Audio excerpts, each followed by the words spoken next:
Come with me. Come on, let's go. Hey, Griffey. This is what it looks like outside of my house right now. So there's literally only one bourbon that is perfect for this sort of atmosphere. I gotta go back to my table. Still recording? Cool.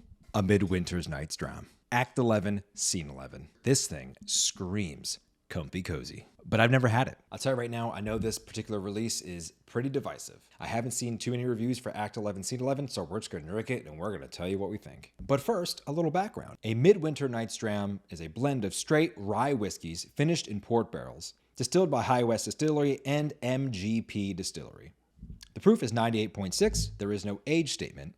The mash bill varies by year, but the most recent I can find on record is 80% rye, 20% malted barley by High West, 95% rye, and 5% barley by MGP. This MSRP is for $150. It's our first fresh crack on the show, and I'm so excited. Oh, yeah. Oh. Oh, let's all just take a second to appreciate what just happened there. Here we go. Obviously, a Midwinter Nights Dram, playing off of a William Shakespeare play. Is that even accurate? Yeah, Midwinter Night's Dream. See, I'm not that stupid. It is a rich, rich plum smell. A smell you feel deep down in your plums. Let the boy watch. Dark fruits, 100% plums. It's interesting, I mean, it almost matches the color of a plum. Plum and wine, like a red wine. Plum, red wine.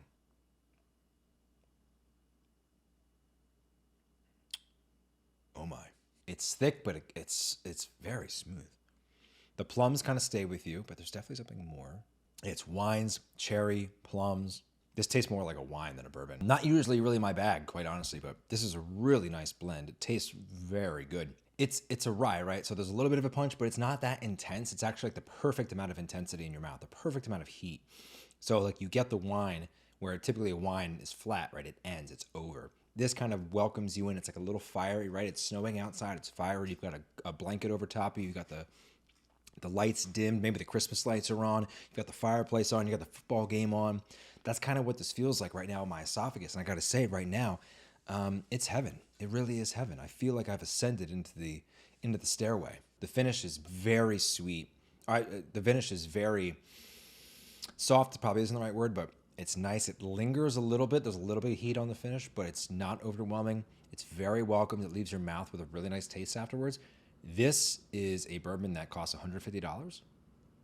There are a lot of good bourbons out there for $25, but I have to say, as a bourbon that you break out on special occasions, this is really good. That was a hell of a pour. Wow. Okay, I'm going to go ahead and wow. So I gave the Angel's Envy cask strength an 8.5, our highest rating so far.